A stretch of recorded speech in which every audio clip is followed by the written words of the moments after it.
think the increase in violence, overall increase in violence is probably it is something to do with political, economic, cultural, everything. I mean, blah blah blah. But then there is this increasing trend in the violence in domestic and as well as on our own children that we're committing these crimes.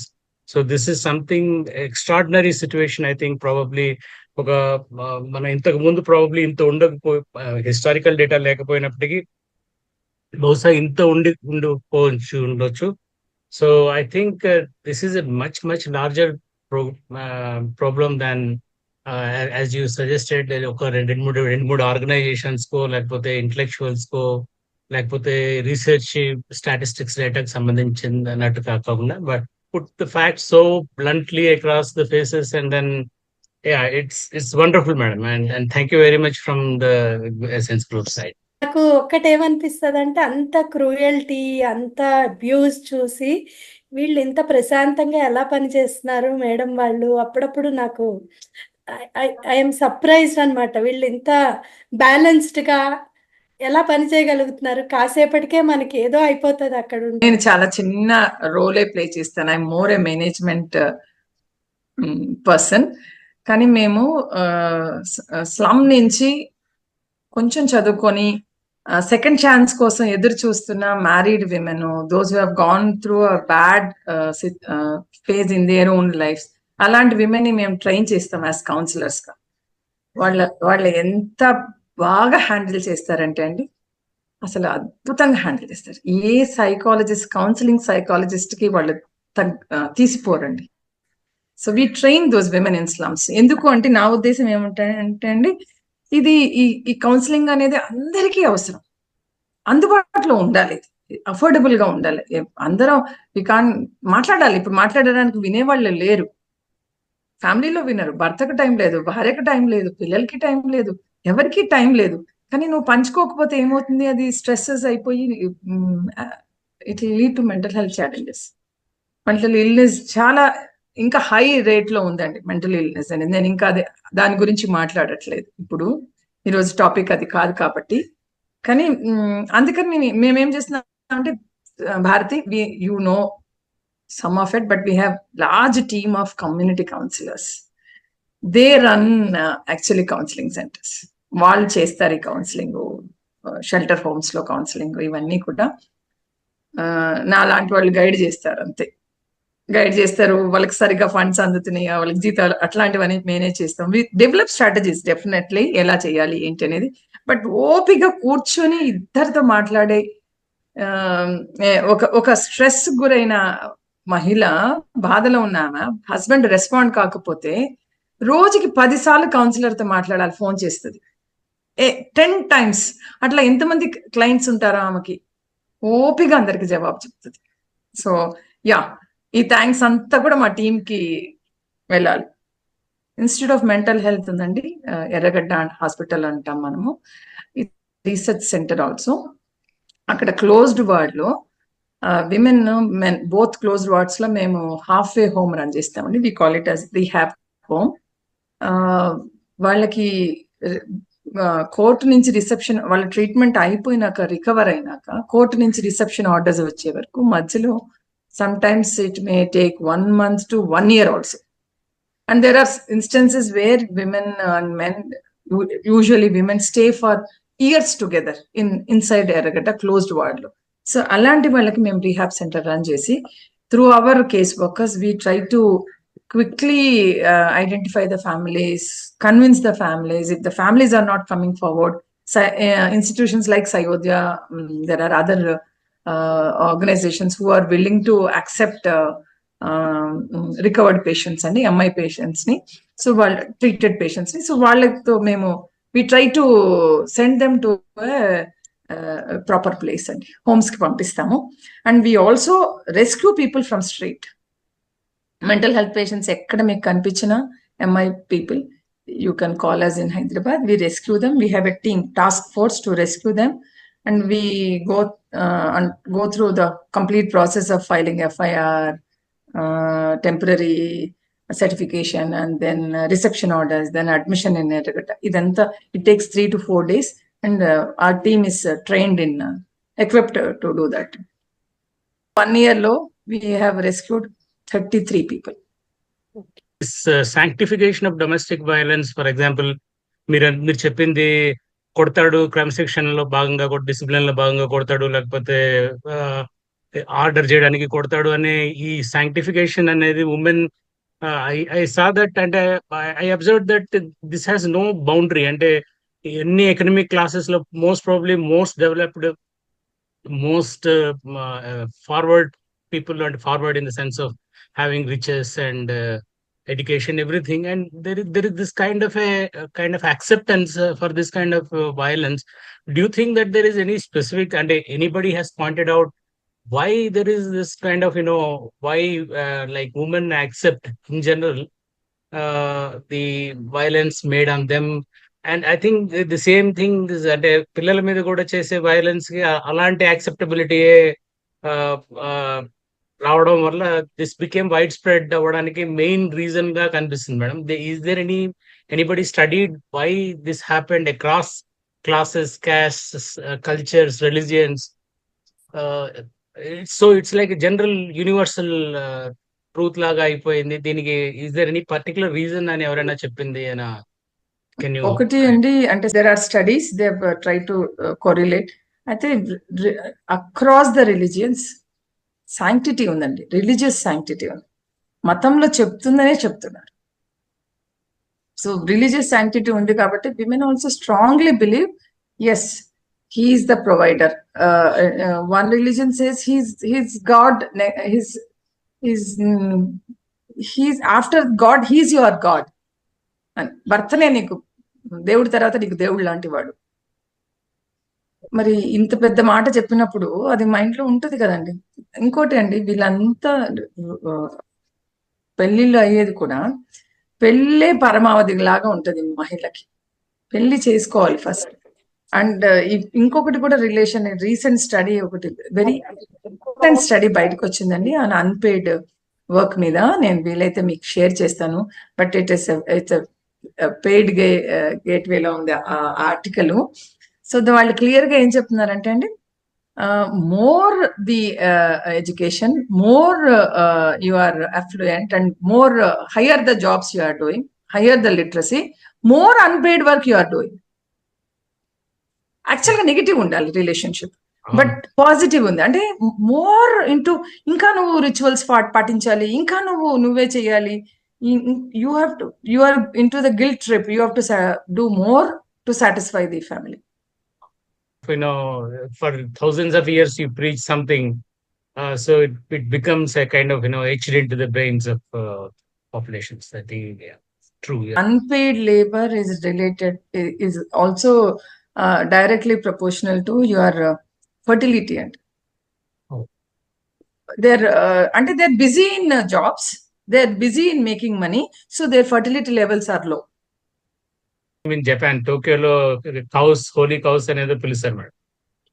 This started happening in Tokyo, I think, since 1990s. So అక్కడ the fertility rate of course their population is going down, but women especially are reluctant to have getting into marriage relations because there is a certain, yeah. India situation lo kuda ade undi. They're scared of all these responsibilities. Unpaid labor, they are not happy, they don't want to do it. Yeah. Violence ఎక్కడో చోట stop కావాల్సినటువంటి అవసరం అయితే ఉంది.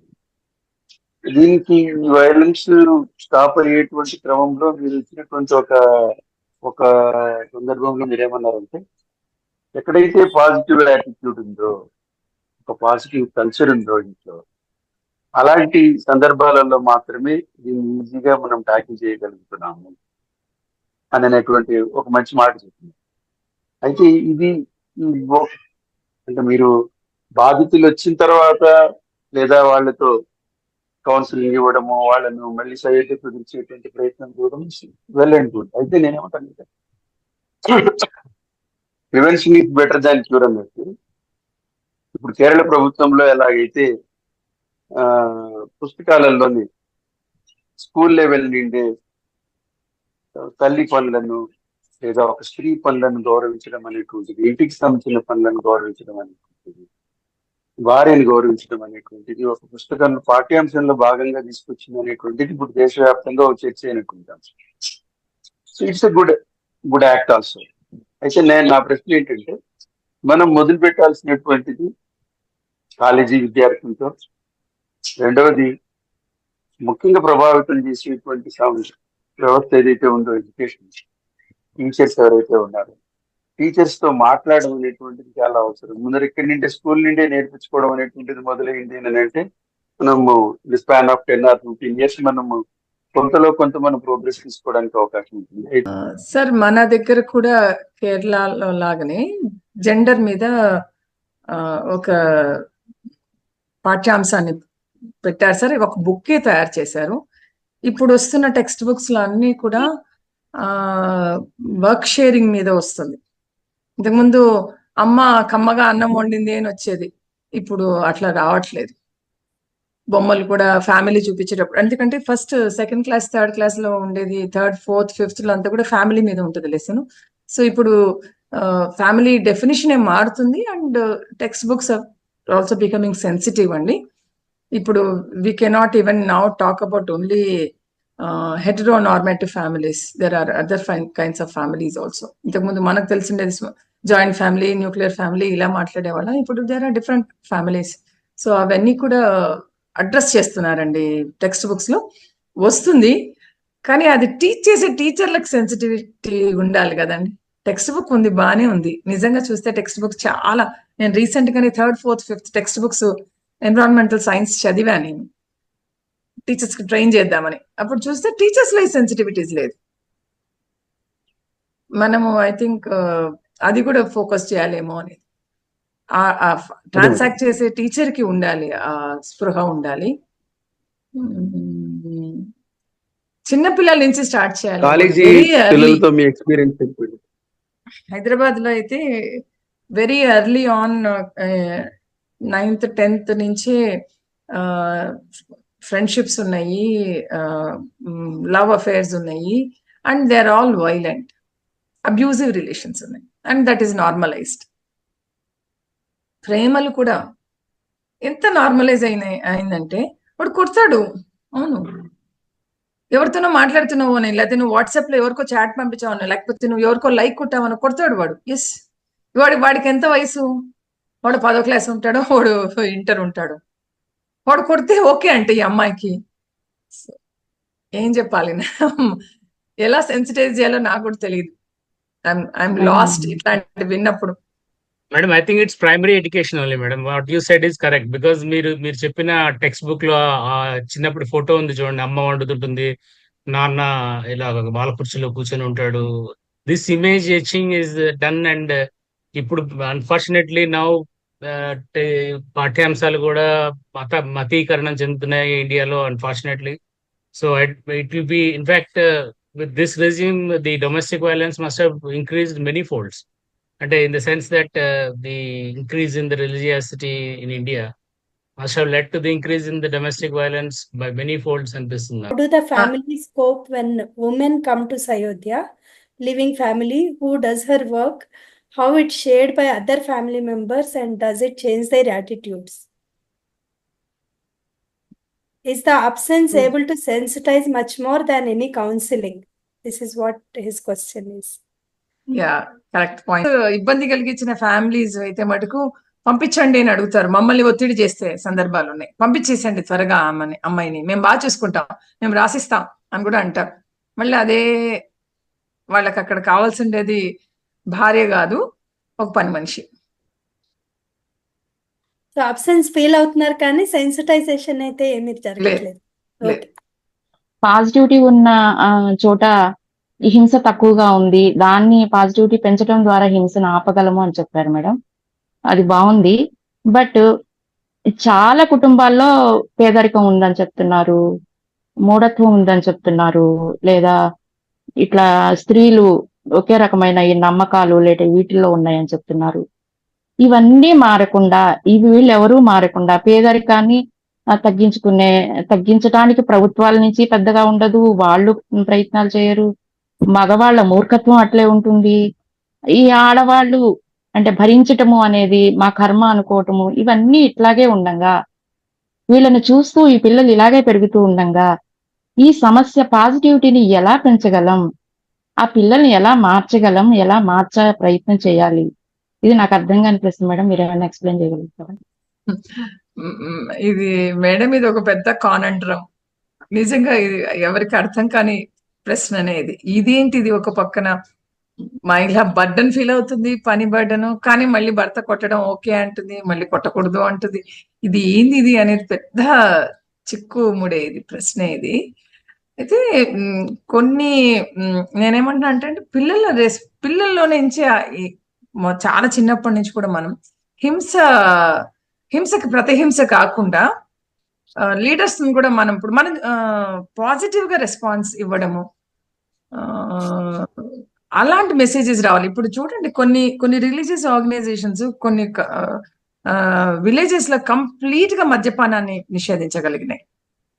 ఏ ప్రభుత్వాలు చేయలేనివి చిన్న సంస్థలు, religious institutions చేశాయి. అంటే అది సాధ్యమే. వాళ్ళలో చాలా మటుకు కొట్టుకోవడము, తాగి కొట్టుకోవడాలు ఇలాంటివి చాలా తగ్గినాయి. ఒక నెమ్మదిగా వెళ్ళడం అనేది వచ్చింది అనమాట. అట్లా పిల్లల్లో కూడా మనం అవి తీసుకుని రావాలి అని అంటున్నాను. ఇంకోటి ఏమంటే, మనం మూవీస్ లో అంతా కూడా లీడర్ అనగానే వాడు వైలెన్స్ పర్పిట్రేట్ చేస్తేనే వాడు మంచి లీడర్, వాడు హీరో. మనం అలాంటి సినిమాలని మళ్ళీ రోజుల తరబడి విశ్లేషణ చేస్తాము, దాని గురించి మాట్లాడతాము, దాంట్లో ఉన్న క్రియేటివ్ ఎలిమెంట్స్ మాట్లాడతాం, సినిమా ఎలిమెంట్స్ మాట్లాడతాం. గట్టిగా దాన్ని మనం అట్లాంటివి ఉండొద్దు అని ఒక సమాజంగా మనం తీసుకుంటలేం. దానివల్ల ఎలాంటి ఎఫెక్ట్ పిల్లల మీద పడుతుంది అనేది మనం చేయట్లేదు. అది క్రియేటివ్ ఫ్రీడమ్ అని అంటున్నాం. సో ఇది చాలా నెగిటివ్ ప్రభావం పిల్లల మీద పడుతుందండి. మనం ఒక చిన్న ఎక్సర్సైజ్ చేసినాం మేము పిల్లలకి సమ్మర్ క్యాంప్ పెట్టినప్పుడు. మీ గ్రూప్ కి ఒక పేరు ఎంచుకోండి అంటే పిల్లలు ఎంత అమాయకంగా అన్ని రిలీజియస్ ఇమేజెస్ ఎంచుకున్నారండి. ఇప్పుడు వచ్చిన అందుబాటులో ఏముందంటే భయంకరమైన మిసోజిని అందుబాటులో ఉంది. లీడర్స్ అనగానే నాయకులు లేదా సినిమా హీరోస్ ఆడవాళ్ళని రేప్ చేయడం, ఆడవాళ్ళని టీజ్ చేయడం, ఆడవాళ్ళని హింసించడం, ఇవే ఉన్నాయి. అది తగ్గాలి అని అంటున్నాను మేడం నేను. అవి తగ్గాలి, పాజిటివ్ గా రెస్పాండ్ అవ్వడము, మంచి ఇవి నేర్పిస్తే డెఫినెట్ గా ఆ టెన్షన్స్ తగ్గుతాయి కుటుంబంలో అనేది. ఇప్పుడు కూడా అంటే ఇప్పుడు మీ గ్రూప్ అనేది ఇట్స్ అన్ ఇంటలెక్చువల్ గ్యాదరింగ్ కాబట్టి ఇప్పుడు మీరు ప్రమోట్ చేసే దాంట్లో ఇప్పుడు మీరు సైన్స్ ప్రమోట్ చేస్తామని చెప్పారు ఇంట్రడక్షన్ లో అపర్ణ గారు. సో దాంతో పాటు ఇట్లాంటి మెసేజెస్ కూడా వెళ్ళాలి అని అంటున్నాను. అందరూ మాట్లాడాలి ఇది అని అంటున్నానండి. ఇప్పుడు రిలీజియన్ గురించి కొంతమంది చాలా గట్టిగా మాట్లాడుతున్నారు, రిలీజియస్ వాల్యూస్ గురించో లేకపోతే ఇట్లా. అలా మన యాజ్ అన్ ఎడ్యుకేటెడ్ గా మనము we have to promote no tolerance to violence చెప్పాలండి. అది మూవీ అవ్వచ్చు, అది ఇంట్లో అవ్వచ్చు, రిలీజియన్ అవ్వచ్చు, దేంట్లో అయినా కూడా నో టు వైలెన్స్ చెప్పడం అవసరమేమో. అట్లీస్ట్ మన నెక్స్ట్ జనరేషన్ ని దృష్టిలో పెట్టుకొని జీరో టాలరెన్స్ ఉండాలి అనేది. కొడితే పర్వాలేదు, టీచర్ కొడితే పర్వాలేదు, చెప్పిన మాట వినట్లేదు కాబట్టి టీచర్ కొట్టాడు, నో. చెప్పడానికి చాలా పద్ధతులు ఉన్నాయి. అంటే మనం మనం కూడా అప్రోచ్ అవ్వాల్సింది పాజిటివ్ గా అండి. అంటే మనం టీచర్స్ ట్రైనింగ్స్ చేయాలి, ఎలా పిల్లల్ని లెర్నింగ్ మోడ్ లోకి ఎలా తీసుకురావాలి అనేది. ఫైనల్ గా మనకి ఏం కావాలండి, పిల్లలు నేర్చుకోవాలి. పిల్లలు బడికెళ్ళి డిసిప్లిన్ కాదు, నోరు మూసుకోవడం కాదు మనకు కావాల్సింది. సో మనం దాని మీద ఫోకస్ పెట్టాలి. అంటే వారి ఫోకస్ ఈజ్ మిస్సింగ్ అని అంటున్నాను నేను. స్కూల్స్ లో అయినా కానీ, దేంట్లో అయినా కానీ, మూవీలో అయినా, మనం మాట్లాడుతున్న మన ఇష్యూస్ లో అయినా కూడా we're talking about gender discrimination, we're talking about patriarchy, ఇవన్నీ మాట్లాడుతున్నాం కానీ బట్ దెన్ వాళ్ళిద్దరి మధ్య సఖ్యతకి ఏం చేయొచ్చు, ఇద్దరికి ఉన్న సమస్యలు ఏంటి, ఎలా వాటిని అనేది, అంటే we have to change our perspective. ఒక baby boy and baby girl చిన్నది, బాయ్ పెద్దోడు. ఇద్దరు బనానా తిన్న తర్వాత బనానా డస్ట్బిన్ లో వేయడానికి ఆ అమ్మాయి చిన్న బేబీ వాడికన్నా అయినా సరే అన్నయ్య ఇది తీసుకెళ్లి డస్ట్బిన్ లో నువ్వు వెళ్ళినప్పుడు అనిస్తే వాళ్ళ అమ్మ వెంటనే లేచి నో నో నో అన్నయ్య చేయకూడదు, ఇది కావాలంటే అన్నయ్యది కూడా నువ్వు తీసుకెళ్ళి వేయాలి తప్ప అన్నయ్య నీ పనులు చేయకూడదు. ఇదిగో ఇలాంటి మెంటాలిటీ ఉంటుంది. అయితే మనం ఇల్లులు ఎదిరికి చెప్పలేనప్పుడు కనీసం మీ దగ్గరకు వచ్చిన వాళ్ళకైనా ఇద్దరూ సమానమే అని చెప్పండి దయచేసి. అంటే మన దగ్గరకు వచ్చిన వాళ్ళకి మనం చెప్పగలము, అక్కడక్కడ మన చుట్టూ ఉన్న వాళ్ళకి చెప్పగలం. అందరికీ పాసిబుల్ కాకపోవచ్చు, but wherever it is possible please inculcate the same in their minds so that at least their next generation will change కదా. తప్పకుండా అండి, కరెక్ట్ థ్యాంక్ అండి యూ మీరు మేడం, చెప్పింది. Thank you. చాలా మేము ఒక పని చేస్తున్నామండి. సమస్యలు వచ్చినప్పుడు ముందు ఆమె ఆయన గొడవ కన్నా ముందు పిల్లల గురించి మాట్లాడుతున్నామండి. ఇద్దరితో కూడా పిల్లల గురించి మాట్లాడుతున్నాం. వాళ్ళ గురించి మాట్లాడి వాళ్ళ భవిష్యత్తు గురించి మాట్లాడి ఇప్పుడు నిజంగా thanks to both states governments అండి, మంచి గురుకుల స్కూల్స్ ఉన్నాయి. ఇంతకు ముందు లాగా లేవు. కనీసం భోజనాలు వసతులు అయితే బాగున్నాయి గురుకుల స్కూల్స్ లో, చదివి ఎట్లా ఉన్నా. సో ఆ గురుకుల స్కూల్స్ లోకి వేసేస్తున్నామండి పిల్లల్ని. ఏదో ఒక రకంగా కన్విన్స్ చేసి ఆ వైలెన్స్ ఉన్న సిచ్యువేషన్, ఆ బ్రోకెన్ ఫ్యామిలీ నుంచి పిల్లల్ని మేము తీసుకెళ్లి భద్రంగా ఉంటారని గురుకుల స్కూల్స్ ని నమ్మి దాంట్లో జాయిన్ చేస్తున్నాం. It is a social issue and it should be address large scale అనుకున్నప్పుడు ఇంకా ఎలాంటి ఎఫర్ట్స్ జరగాలి అంటే ఇప్పుడు జరుగుతున్న ఎఫర్ట్స్ ఆ స్థాయిలో లేవు అని నాకు అనిపిస్తుంది. అసలు దాన్ని ఒక సామాజిక సమస్యగా గుర్తించిన సూచనలు కూడా ఎక్కడ పెద్దగా కనిపించట్లేదు. ఇది ఇంకా కొద్ది మంది ఆడవాళ్లకు పరిమితమైన సమస్యగానే చూస్తున్నట్లు కనిపిస్తుంది. సో దీన్ని అడ్రస్ చేయడానికి లార్జ్ స్కేల్లో లేదు పాలసీ లెవెల్లో జరగాల్సిన ప్రయత్నాలు ఎలా ఉండాలని అనుకుంటున్నారు? ఒక గత 10 సంవత్సరాల పైన నుంచి more than 14 years, more than a decade నుంచి మన ఇండియాలో అనూహ్యంగా విమెన్ వర్క్ ఫోర్స్ పార్టిసిపేషన్ తగ్గిపోతుంది. మనం లోయెస్ట్ ఇన్ ద వరల్డ్ 27.5% ఉన్నాం women participation in work force. అంటే పనులు చేసే దాంట్లో, పెద్ద ఉద్యోగాలు కాదు నేను అనేది. ఇన్ఫార్మల్ సెక్టర్లో అగ్రికల్చర్ కానీ, ఇన్ఫార్మల్ సెక్టర్, చిన్న చిన్న సర్వీస్ సెక్టర్స్ లో వాటిలో విమెన్ పార్టిసిపేషన్ అనూహ్యంగా తగ్గిపోతుందంట. ఒక పక్కేమో ఆడవాళ్ళు పని చేస్తున్నారు, అవసరాలు ఇవన్నీ పెరుగుతున్నాయి. బట్ దెన్ విమెన్ ఎందుకు తగ్గిపోతుంది అనేది it's a big question. Even it's a gap. అర్థం చేసుకోలేకపోతున్నారు ఎందుకు ఇట్లా తగ్గిపోతుంది. ఒకటి, they are getting more into simultaneous గా విమెన్ అన్పెయిడ్ లేబర్ పెరుగుతుంది ఇండియాలో. And we're one of the highest అంట అన్పెయిడ్ లేబర్ విమెన్. చదువుకు సంబంధం లేకుండా, వాళ్ళ ఉద్యోగానికి సంబంధం లేకుండా, వాళ్ళ రిలీజియన్ కి సంబంధం లేకుండా అట్లా జరుగుతుంది. సో అట్లా సెక్టర్ వైజ్ స్టడీ చేసినప్పుడు ఎవరైతే ఎక్కువ మంచి సర్వీస్ సెక్టర్, హయ్యర్ జాబ్స్, చదువు వీటిలో ఉన్నారో అక్కడ it is coming down. Should now focus more, encourage women to get in to work force. ఎక్కువ మంది విమెన్ పార్టిసిపేట్ చేయాలి. అగ్రికల్చర్ లో విమెన్ స్టిల్ లో వేజెస్ ఉన్నాయి అగ్రికల్చర్ లో. So we should demand for equal wage for women. It should be a policy decision. ఎన్ఆర్ఈజీలో women కి equal wage వస్తుంది, కానీ అక్కడ వేజ్ తక్కువ ఉంటుంది. So we need to bargain for recognition of women. ఇంకొకటి ఏమైందంటే women 80% of women in informal sector are in agriculture, వెరాస్ they own only 14% of the land holdings. అంటే పేరు భూమి మగవాళ్ళ మీద ఉంది, కానీ ఆ భారం అంతా, అగ్రికల్చర్ భారం అంతా ప్రస్తుతము మోస్తున్నది ఆడవాళ్ళు. మరి మగవాళ్ళు ఎక్కడికి వెళ్ళారు? They all transferred to, out migrated to work in industries which has grown to enormous levels. 45%, more than 40% is industrial sector, and then service sector. Service sector కూడా హ్యూజ్ గా పెరిగిపోయింది. Men are they are out migrated, they are working there. So agriculture ఎవరికి వదిలేశారు? కుంటుపడిన ఇండస్ట్రీని, sector ని ఆడవాళ్ళకి వదిలేశారు. అక్కడ ఏంటి? గుర్తింపు లేదు, అక్కడ పేమెంట్ ఫర్ యువర్ లేబర్ లేదు. ఇట్స్ అన్పెయిడ్, లో paid jobs and high input intensive ఉంది. సో ఇక్కడ దీనివల్ల కూడా ఆడవాళ్ళు ఏమవుతున్నారంటే ఆడవాళ్ళ పనికి గుర్తింపు లేదు. సో పాలసీ ఎంకరేజ్మెంట్ కావాలి, more property on the name of women కావాలి. నిన్న నేను ఒక వర్క్ షాప్కి వెళ్ళినప్పుడు ఒక అతను అడిగాడు అగ్రికల్చర్ సెక్టర్ నుంచి. ఏమన్నాడంటే, ఏంటండి మాకు 10 ఎకరాల భూమి ఉంది, కానీ ఇప్పుడున్న జనరేషన్ ఆడవాళ్ళు ఎవ్వరు వ్యవసాయం చేసే రైతుని పెళ్లి చేసుకోవడానికి ఇష్టపడట్లేదు, దీనికి మీరేం చెప్తారు అని. ఆ 10 ఎకరాల భూమి నువ్వు ఆడపిల్ల మీద వేస్తావా? మీరు వేస్తారని చెప్పండి, అప్పుడు ఆడపిల్లలు వచ్చి రైతుల్ని పెళ్లి చేసుకుంటారు. Otherwise why will they lose? Unpaid, unrecognised agriculture sector లోకి ఎందుకు రావాలని మనం కోరుకుంటున్నాం? ఆడపిల్లలు ఎందుకు వెళ్ళాల్సి వస్తుంది, చదువుకున్న ఆడపిల్లలు? సో బాగా చదువుకుని వర్క్ ఫోర్స్ లో యాక్టివ్ గా పార్టిసిపేట్ చేస్తున్న ఉమెన్ లో కూడా డొమెస్టిక్ వైలెన్స్ అబ్యూజర్స్ ఉన్నారు, వైలెన్స్ ఫేస్ చేస్తున్న వాళ్ళు ఉన్నారు. Why they are not being able to be assertive? Part of the general poverty problem because of the invasion of tech into every sector and the development going in the direction of less and less labor oriented and more capital and technology oriented.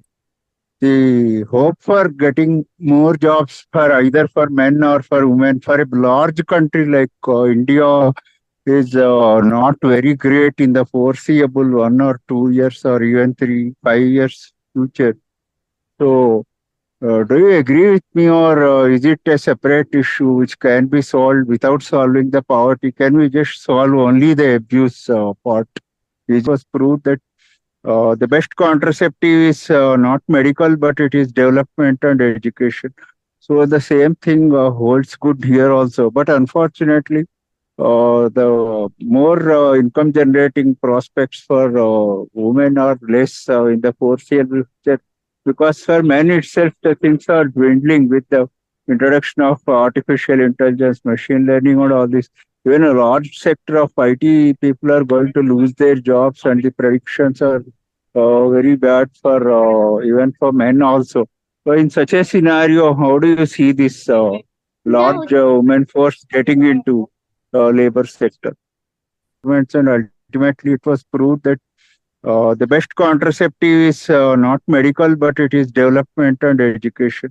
So the same thing holds good here also. But unfortunately, the more income generating prospects for women are less in the foreseeable future, because for men itself the things are dwindling with the introduction of artificial intelligence, machine learning and all this.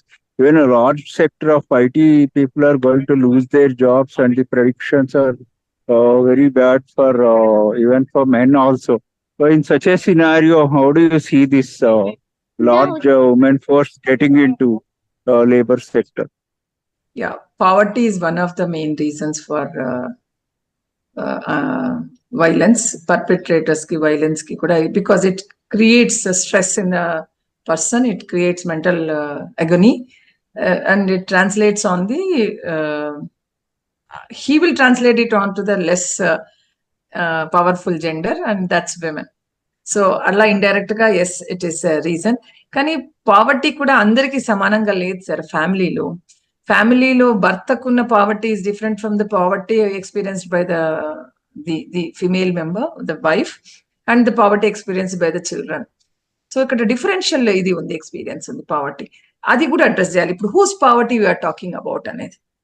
Are we worry we should make women more independent. We should make women take decisions about their income, their expenditure. ఇంతకుముందు మేము ఫెమినిస్ట్లు నేర్చుకున్నప్పుడు 20 years back we saying they should be able to take decisions about their body అని ఎక్కువ focus చేసాం. But now they should be able to take decisions about their money. చాలా important ఇప్పుడు. So ఎక్కడైతే women direct గా they are able to take decisions about their money, they are weary about getting married, getting into the care role. They are not comfortable getting into care role. So yes sir, there's a positive hope if more women becomes part of the productive workforce, paid workforce. As of now it is 80% of women in the unpaid workforce labor lo unnaru. So I'm more positive sir, if more of women come into paid workforce, వాళ్ళ dignity పెరగచ్చు. They may start ascertaining themselves. They may not be in the retention role లో ఉండకపోవచ్చు. Financial stress కావచ్చు, poverty related stress కావచ్చు.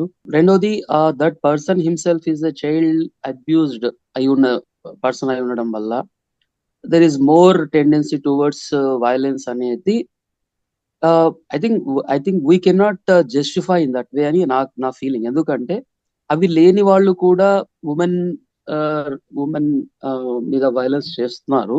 And second question is unpaid labour is related to fertility అన్నారు. I think it's something new to me. I have to explore into that. So if you could extend your topic on that for 1 minute, that I'm very thankful to you. మేము మాట్లాడిన మా దగ్గర ఉన్న statistics తీసుకున్నా కూడా ఎక్కువ మంది they had a very bad childhood. They were neglected, emotional గా అబ్యూజ్డ్, ఆర్ చదువు లేదండి, చదువు లేదు. మేము చూస్తున్న హస్బెండ్స్ కి ఆడపిల్లలన్నా చదువుకొని ఉన్నారు కానీ మగవాళ్ళకి చదువు లేదు. సో ఇవన్నీ కూడా అట్లా పెట్టి నేను అనుకుంటున్నాను. అంటే చదువు లేదు, ఒక మంచి ఉద్యోగం లేదు, ఇంట్లో పేరెంట్స్ కూడా సరిగా లేరు. ఇవన్నీ ఉంటే రీజన్ ఏమంటే ఇది మా ఎక్స్పీరియన్సే కాదు, ఈవెన్ స్టడీస్. సో ఒక్క అదే ఫ్యాక్టర్ కాదు, there are multiple factors which is making him it యాక్చువల్గా I'm not linking it, I'm saying it is normalising violence in their lives అని అంటున్నాను అంతే. స్టడీ ఏం చెప్తుందంటే అండి, వాళ్ళు those who are doing very less unpaid job, అంటే ఇంట్లో కేర్ రోల్స్, ఇంట్లో అందరికి సంబంధించిన జాబ్స్ చేయకుండా ఉన్న వాళ్ళు, అంటే వాళ్ళు they don't want to get in to children కి కేర్ ఇవన్నీ. So they are not getting in to వానికి చెయ్యాలి, వీళ్ళకి చూడాలి, వీళ్ళ గురించి పట్టించుకోవాలి, పొద్దున వండాలి, ఇవన్నీ ఇష్టం లేని వాళ్ళు, because they are now economically very independent, they are not getting to marriage. అందుకనే fertility rate is coming down అని చెప్పానండి. The studies is saying that's a trend now. బాగా సపోర్ట్ ఉన్న లేడీస్ కన్నా ఈ లేబర్ గా వర్క్ చేస్తూ వాళ్ళు నిజం చెప్పాలంటే more empowered, but still they don't get equal respect compare to these women. Poverty valla they have to work to run the family, or some of them are women headed households, they have no choice but to work because poverty is making them work. And poverty is also one understanding is more poor you are, more you are doing unpaid labor, more you are into agriculture, more you are doing unpaid labor, because you are close to the family. Agriculture ante close to your house, so it sometimes it matches itla kontasepu idi kontasepu adi chestaru, ante paniki velli vanta cheruku etkoni vastaru, atla ante rendu కలిపి చేస్తా ఉంటారు. So ఇట్లా ఉన్నప్పుడు ఏది dominate చేస్తుంది? is it poverty which is making them work, or is it poverty which is making them do less unpaid work? ఒకసారి which is dominant factor అనేది కూడా అర్థం అవట్లేదు. ఉమెన్ కి ఎంపవర్ అవడానికి చదువు, ఉద్యోగము, ఇన్కమ్ ఉన్నప్పటికీ కూడా ఎవరైతే అబ్యూస్ చేస్తున్నారో ఆ వ్యక్తి మీద ఉన్న ప్రేమని వదులుకోలేక, లేకపోతే ఆ రిలేషన్షిప్ ని వదులుకోలేక ఒక పెనుగులాట ఉంటుంది కదా, ఈ కాన్ఫ్లిక్ట్ ని ఎట్లా వాళ్ళు చూడాలి, లేదా ఎట్లా బయటికి రావాలి? సంబంధంలో ప్రేమ ఉంది అని అంటున్నాం కదా, ప్రేమ బంధం ఉంటేనే కదా వాళ్ళు ఇంకా కలిసి ఉన్నారు, వాళ్ళలో భార్యాభర్తల రిలేషన్ ఉంది. కాబట్టి తను వైలెన్స్ కి నో చెప్పడం, whether it is emotional violence or physical abuse or financial గా డబ్బులు ఇవ్వకపోవడం, అది చెప్పగలగాలి ఆ రిలేషన్. వాళ్ళు అది వింటారా, అది పాటిస్తారా అనేది తర్వాత సంగతి. కానీ తనైతే మటుకు నలిగిపోకూడదు, తను చెప్పాలి, నో అనే చెప్పాలి, నాకు ఇట్లా ఇష్టం లేదు అని చెప్పాలి. It's a difficult thing Madhu. చదువుకున్న మహిళ కదా, ఉద్యోగం చేస్తున్న మహిళ కదా, నాకు ఇట్లానే ఇష్టము, నేను ఇలానే ఉంటాను, నన్ను నువ్వు ఇలా అనడం నాకు ఇష్టం లేదు, లేకపోతే నువ్వు నన్ను ఇలా ట్రీట్ చేయడం ఇష్టం లేదు అని ఖచ్చితంగా చెప్పాలి Madhu. And of course, you have to say no to violence. There is no second thought about it. But the problem is, the moment you say no, then there is a chance that it will increase. చిన్నప్పటి నుంచి మనం పెంచేటప్పుడు పెద్దవాళ్ళకి ఎదురు చెప్పొద్దు అనేది నేర్పిస్తాం. Positive గా ఎందుకు చెప్పలేము, నాకు ఇది ఇష్టము అని కొట్లాడేసిస్తాం. కొట్లాడకూడదు, చెప్పాలి, అర్థమయ్యేటట్టు చెప్పాలి. Must be a training, madam. A training ఇవ్వాలి. నో చెప్పడం అనే దాని మీద కూడా there must be a proper training given. Actually, no ఎలా చెప్పాలనేది కూడా తెలియదు. మీరు అన్నట్టు నిజంగానే నో చెప్పడానికి బదులు అరుస్తారు, దాన్ని ఒక ఇష్యూగా చేసుకుంటారు. అది నో చెప్పడం అనేది, ఒక సింపుల్ నో చెప్పడం అనేది కూడా తెలియకపోవడం అనేది బాధాకరమైన విషయం. మీరు అన్నట్టు there is a cultural background to this, but that has to be taught. That is hi all. ఈ చర్చని ముగించడానికి ముందు ఇంత మంచి అద్భుతమైన విషయాలు మాతో పంచుకున్న మృదులా గారికి హృదయపూర్వక కృతజ్ఞతలు. Thank you so much ma'am. గృహహింస విషయంలో మృదులా గారు normalising violence, sexual violence, family members కూడా వైలెన్స్ లో భాగస్వామ్యం అవ్వడం, job problems, alcohol, insecurity, food shortage, gender roles, unpaid work, appreciation లేకపోవడం, రిలీజియస్ శాంక్టిటీ, అలాగే పిల్లల్లో సెక్షువల్ వైలెన్స్, అబ్యూస్, నెగ్లెక్ట్, ఇలా చాలా ముఖ్యమైన పాయింట్స్ గురించి చెప్పారు. అలాగే ఎడ్యుకేటెడ్ అండ్ ఎన్లైటెండ్ ఉమెన్ ఉన్న చోట్ల, సపోర్ట్ సిస్టమ్ ఉన్న చోట్ల, పాజిటివ్ ఎన్వైరన్మెంట్ ఉన్న ఇళ్లలో, less unpaid work and sharing of domestic chores ఉన్న చోట్ల ఉమెన్ అండ్ చిల్డ్రన్ లైఫ్ లో లెస్ వైలెన్స్ ఉందని చాలా మంచి పాయింట్స్ చెప్పారు. What a eye opening speech ma'am. Thank you so much. Essence group నుంచి child emotional abuse, gender discrimination, gender stereotypes, వీటన్నింటి గురించి ఎడ్యుకేట్ చేయడానికి ఇన్స్టాగ్రామ్ లో కూడా రీల్స్ చేస్తున్నాం మ్యామ్.